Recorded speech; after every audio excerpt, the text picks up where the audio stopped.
রোমেনিয়ার কাজের ভিসা পেতে 1 বছরের মতো সময় লেগেছিল বিশ্বদের।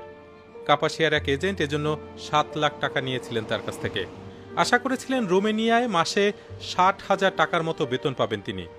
কিন্তু ইউরোপের দেশটির রাজধানীতে পৌঁছে বিশ্বদে দেখলেন ভিন্ন এক পরিস্থিতি। 15 দিন কাজ করার পরে আমরা 1200 টাকা বেতন দিছে। বেতন দেয় বাঙালি ফ্যাক্টরিতে কাজ বলতে আপনার এখানে অনেক ধরনের মোটর আছে, এডি কার্টন লাগে, গ্যাস পাইপ আছে, এগুলি আবার উঠান লাগে, কাঁধে করে নিতে হয়, ক্যারি করতে হয়, অনেক কিছু। নতুন নতুন অনেক কিছু বুঝি না, কিন্তু করতে হয়েছে অনেক কিছু।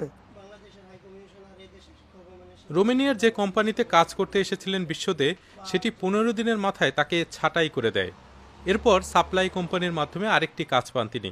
কিন্তু সেই কোম্পানি তাকে রোমেনিয়াতে বৈধভাবে থাকার জন্য প্রয়োজনীয় টিআরসি করে দেয়নি। বিশ্ব বিষয়টি টের পান কয়েক মাস পর, যখন সেই চাকরিটিও চলে যায়। ততদিনে রোমেনিয়ায় বসবাসের অনুমতি হারিয়েছেন তিনি। 1 মাসের মধ্যে স্বেচ্ছায় দেশটি ছেড়ে চলে যেতে বলা হয়েছে তাকে। আমি বলছিলাম যে রোমানিয়া একটা নতুন দেশ, লোক নিতেছে, ভালোই হইবে, ডিউটি ভালো, মোটামুটি 50-60 হাজার টাকা বেতন পাবো, এসব চিন্তা ভাবনা করে যেমন এই দেশের পথে রওনা দিলাম আর কি। বাড়ির কথা নামাই না, এখন বাড়িতে কথা নামাই না, তো আইসা এখন দিয়ে আমার কপালটাই পুরো বিপদের মধ্যে আছে। ঋণ নিয়ে রোমেনিয়ায় এসেছিলেন বিশ্বদে। সেই ঋণ শোধ করা বাকি এখনো। দেশের পরিবারও তার উপর নির্ভরশীল। তারপরও তিনি রোমেনিয়া থেকে পালিয়ে ইউরোপের অন্য কোনো দেশে যেতে চান না। তার পরিচিত কয়েকজন অবশ্য এভাবে চলে গেছেন। এখন আমি বাড়িতে যাবো, যে এই ধরনের পয়সাটা আমার কাছে নাই, যে এখন মানুষের কাছ থেকে টাকা নিয়ে আমার টিকিট কেটে যেতে হবে বাধ্যতামূলক, যদি কোনো ব্যবস্থা না করে।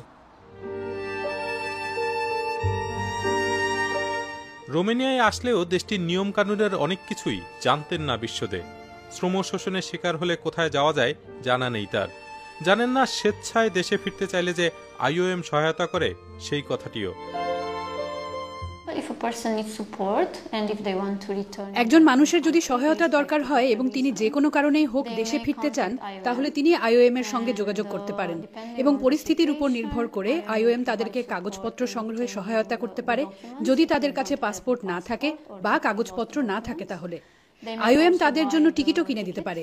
তারা একটি পুনর্বাসন পরিকল্পনাও পেতে পারেন।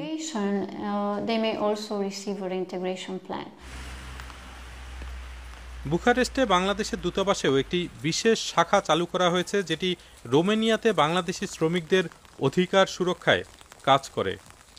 আমাদের কাছে অভিযোগ করলে আমরা এখানে কিছু অথরিটি আছে যারা এই ধরনের কেসে সহযোগিতা করে। বিশেষ করে লেবার মিনিস্ট্রি আছে, এরপরে আরেকটি অথরিটি আছে যারা ঠিকমতো বেতন দেয় না বা শ্রমিককে ডিপ্রাইভ করে, তাদের জন্য ইতেমে বলে একটা অথরিটি আছে। তাদের কাছে অভিযোগ করলে তারা খুব দ্রুত সেই কোম্পানির সাথে যোগাযোগ করে তাদের কি ধরনের ব্যবস্থা নেওয়া যায় সেই চেষ্টা তারা করে, এবং অনেক ক্ষেত্রে আমরা সফল হয়েছি। বিশ্বদে অবশ্য রোমেনিয়াতে থাকার ব্যাপারে আর আশাবাদী নন।